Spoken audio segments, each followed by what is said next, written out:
The 10-minute drill. This is a big one. Covered by Universal Roof and Contracting. The difference is Universal. On 1010XL. Let's go, let's go, let's go. Hit it. All right, we're going to attack the headlines from the sports world. We call it the 10-minute drill. Stay tuned at the end. It is a holiday satchel full of gifts for you with today's giveaway. I'm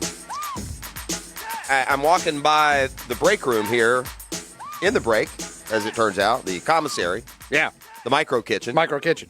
Walk by the micro kitchen, and I see there a box of donuts, which, I realize and recognize must be left over from yesterday. But nonetheless, if you see a box, what do you do every time? You at least open it, don't you? And just look at it. I'm not going to eat them. I know that. I don't like donuts that have been sitting out in open areas for, 28 hours. I may have taken one home with me yesterday. I did. Well, there you go. Ate an old-fashioned. What did surprise me about, I opened the box. Have you opened the box yet today? What's in the box? Have you opened the box yet today? I've not opened it today. I opened the box. There was only one donut in it, which now, what does it imply if there's only one donut in it? That it's the worst donut. That it's the worst donut. It's some terrible donut nobody wants. Correct. And you don't know why it wound up in the box. So what was the donut? I ask you. What is a terrible donut? There's it's a little bit of method to the madness here. I'm curious what you consider a terrible donut. That's not me. I don't know. I do not consider this to be a terrible donut. For me personally, this is probably the first choice of donuts for me. The sprinkles? No, I'm not a sprinkle guy, but that's fine. I mean, that you wouldn't expect sprinkle donut to be last. To me, if I was going to be last, I would expect it to be like a powdered cake donut or a powdered cake donut, but with like a lemon lemon cream and something, not traditional inside as far as like a cream fill, not a cream fill, but a fruit filled one. No, it was the chocolate glazed donut. Oh. I mean, the chocolate glaze, is that not like a Mount Rushmore donut? Not for me. It's not. You don't like the chocolate glaze. I'm not a fan. A glazed donut with the chocolate, see, to me, that's my 100% favorite. Like, if I looked at a box of chocolate glaze was all that was left, I'd just walk away. Well, there you go. You were that person then. You made that decision. Apparently, there's more of you here that feel that way because the one remaining soldier refusing to give up his post in the micro kitchen, is the chocolate glazed donut, which it shocks and alarms me. Because I like it. So Thanksgiving, like traditionally, it's turkey and stuffing and, potatoes and cranberry sauce, right? I mean, there's a pretty typical, I think everyone agrees, what's the traditional standard Thanksgiving meal, right? New Year's, I've always heard it's like pork and black-eyed peas, and maybe that's a Southern thing, but to me, there's always been kind of a traditional New Year's meal as well. Is there one for Christmas? I don't think so. Yeah. I don't think there's like a set standard. I would have thought it would have been ham. But I just looked up, Googled Wikipedia, the traditional Christmas dinner, and I was amazed to find out that it is the traditional Thanksgiving dinner. It's the same thing. They say traditional Christmas dinner features turkey with stuffing, mashed potatoes, gravy, cranberry sauce, and vegetables. Other types of poultry, roast beef or ham are used. Pumpkin or apple pie. I mean, what the hey? Why would we do the exact same meal we just did a month ago? Yeah, seems like a cop-out. I like the Christmas ham. Yeah, right, ham. I would say turkey at Thanksgiving, ham at Christmas, and then black-eyed peas with, pork or turkey or something for New Year's. There you go. I love black-eyed peas. Do you like black-eyed peas? Not particularly. We couldn't eat together, friend. We're learning that. Probably not. Or we'd enjoy eating together because we would never take each other's favorites. Well, that's true, too. We'd get double what we wanted. We'd look at each other and be like, we're both having a great time. You can have as many sprinkle donuts as you want, and I can have as many chocolate glazed donuts as I want. We're living we just the dream. Shove ham and black-eyed peas in our gullet and watch football. You and me, friend. I like it. All right, let's do this 10-minute drill. Jeff, yesterday, another Jeff, I know you know him, Jeff Darlington. Yes, he's a reporter. ESPN. He was very adamant on Twitter yesterday about his belief that Doug Marrone and Dave Caldwell not only could but should be back next year for the Jaguars. Even granted, this is more of an opinion than anything else, but someone asked him, said, "Do you think Caldwell and Marrone return next season?" He said, "If Khan is smart (parentheses he is), they will be back (parentheses they will." Look, to each his own. I'm sure there is a segment out there that thinks that would be an okay thing to do. The problem I have with it is, ask Mike DiRocco that question. Mike DiRocco covers the Jaguars. Jeff Darlington hasn't been to Jacksonville, I don't think, all year. He's like a Pittsburgh and Carolina. And so, I mean, I don't know who Jeff Darlington is to have any inside information. He doesn't have any. Again, that could be your opinion, but it would be like asking me, I'm trying to think of a team that fits like us. Right, I don't even know who the GM is, but like should, the Dolphins GM stay? And I would just say, yeah, unequivocally. To my knowledge, Jeff Darlington doesn't have any insight into the Jaguars. And I think Jeff Darlington's a good reporter. I don't have any problem with him expressing that opinion. I don't know if that's necessarily the smart thing to do. Dave Caldwell's been here a long time and hasn't, built anything special. And Doug Marrone seems to be going backwards here with his results from his team. I don't know what inspires you to be extra strong in their corner with that. So we'll see. I've said it yesterday. I'll say it before, and I don't mean to be a Grinch here this holiday season. My hope would be that Dave Caldwell and Doug Marrone are nowhere near the radio right now. I don't mean it personally, but good God, it's time to get a new vision in here. That's what I think. So I would 100% disagree with that. There is a guy sitting out there on the street. This reminds me a lot of when Andy Reid sat there on the street and the Jaguars waited and waited, and Reid went to the Chiefs, and they've gone to the playoffs every year he's been there. And the Jags waited and waited and gave you Gus Bradley, who went 14-48 and for a long time had the worst coaching record in the history of the league. Mike McCarthy is on the street. To me, he's the modern-day version of Andy Reid. It's the kind of credentials that Andy Reid had when he was on the street. Now, he's kind of an odd dude. You'd have to do the research, but I'd be happy, to be honest with you, if the Jaguars would turn to a proven, documented winner. Not an up-and-comer, not a guy who flashes, not a guy who has the potential. I'm looking at Mike McCarthy, coached, 12 years. He went to the playoffs, 10 of them. I mean, there you go. Andy Reid's coached 20 years in his NFL career. He's been to the playoffs 16 times. Give me that. Give me that. That's what I would say to Jeff Darlington's tweet.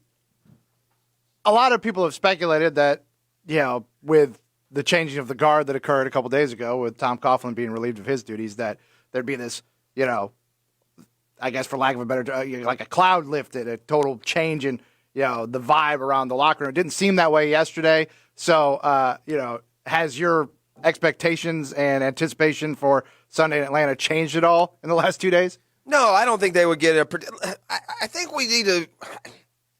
We talk with such familiarity about these things that we lose sight of. Tom Coughlin isn't bouncing around that locker room. There are kids on that team that never talk to Tom Coughlin, and Tom Coughlin is just a name and a notion to them.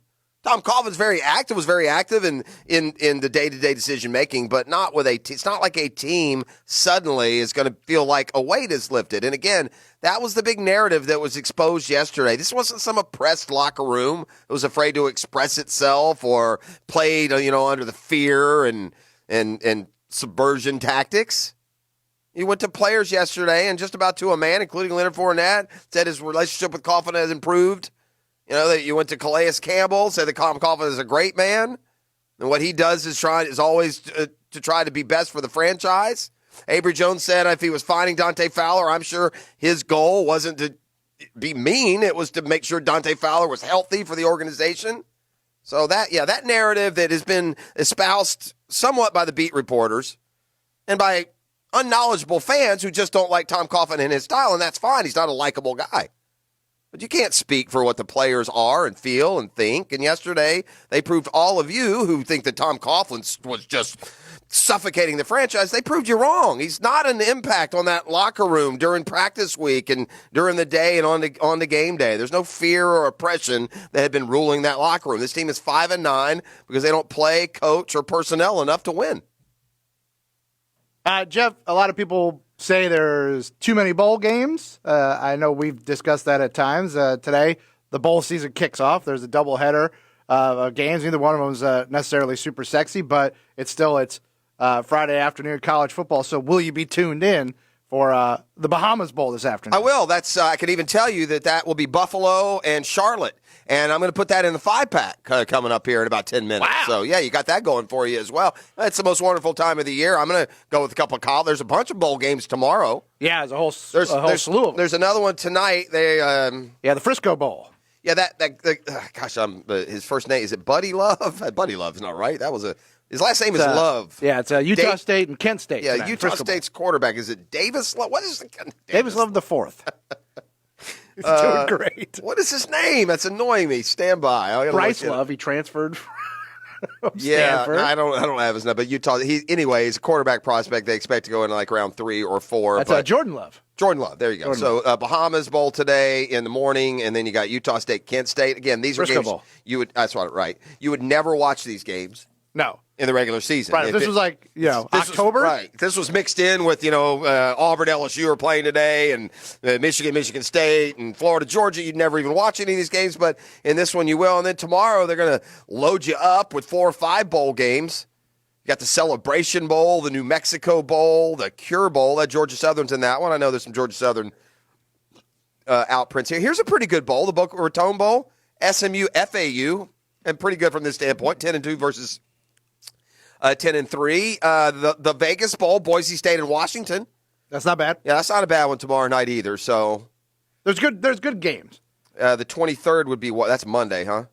Yeah, 20. So that for the weekend, you got 2 tonight, and you got another 1, 2, 3, 4, 5, 6 tomorrow, and a little bit later in this program, we're going to get to what's really important, what's really interesting. The gift bags that you get for the bowl games. We'll separate it to the best and the worst. Really why we go. Big Pat Young will join me. I'm sure he's got some Final Four free gear through the years. He's probably got a couple swag bags. Pick his brain on the best swag bags he's gotten. Jeff, Dak Prescott says he's good to go. Jerry Jones says he expects Dak to be in, quote, top form Sunday when the Cowboys visit Eagles in a de facto NFC East title game. So is a good to go Dak enough to get the Cowboys home on the road? I thought about, with the 5-pack coming up, I thought about this game. Thought about playing this game. This one's hard to pick, dude, because you don't trust either team. You just don't know what you're going to get with the Eagles. Probably whether it was 7-7. Yeah, you don't know what you're going to get with the Eagles or the Cowboys. So 4:25, late afternoon start. It'll be dark by the end of the first quarter. It feels like a game that the Eagles will win to me because it's a home game. But the Eagles have been so sketchy. Even if they've gotten back to 7, and I know Dallas has too, don't get me wrong, but we've ad nauseum Dallas, I feel like, through the course of this season. And we probably talked about Dallas as much or more than any team that's not the Jaguars, and just how they've gone up and down from the 3-0 start. And look at, when we first debuted Super Tuesday, I think I had Dallas as my Super Bowl team from the NFC. That's how good they looked. You might have. I'll have to go back and check. But I think it was I like did. week 4 or so, but yeah. Yeah, but when we first started, but I think so. I think early on you were on Dallas. Philly lost at Dallas. Yeah, your first pick was Pat's Cowboys. Yeah. Philly lost at Dallas 37-10 a few weeks ago. The Eagles, too, have just kind of been up and down. Every time you think, they're in a position to make a stand and make a move, they could have moved into a tie for first couple of weeks ago. They lost at the Dolphins. So it's hard to put too much confidence in a team that just lost to the Dolphins, when the season got to winning time. And the last 2 weeks have been unimpressive wins over division doormats, the Giants and the Redskins. So I'm not putting this game in the 5-pack. I don't know what to expect. I think you now fall back on the cliche in this game that looks so even to me. Who doesn't make the colossal mistake? And Dak Prescott's protected the ball pretty well. So I think if I were a fan of either one of these teams, I'd be cautiously optimistic going into the game. And lastly, Jeff, because it's just you and me, we'd be remiss if we didn't Just the two of us. lean on our love for the association. We are going to play Uncle Leo at 9, by the way. I've listened to the masses. You love the song. I'm not going to be the Grinch who stole Uncle Leo. So at 9 o'clock. Maybe Pat can sing. He does have actually a good, beautiful singing voice. I think Pat has had a singing performance since he was with us last. Yeah, I think he sang up at the Ritz. Last night, after the game, I wasn't the number 1 pick. I wasn't supposed to be here. That's Giannis, who went for 34 in a Bucks win over the Lakers. Was that a finals preview last night?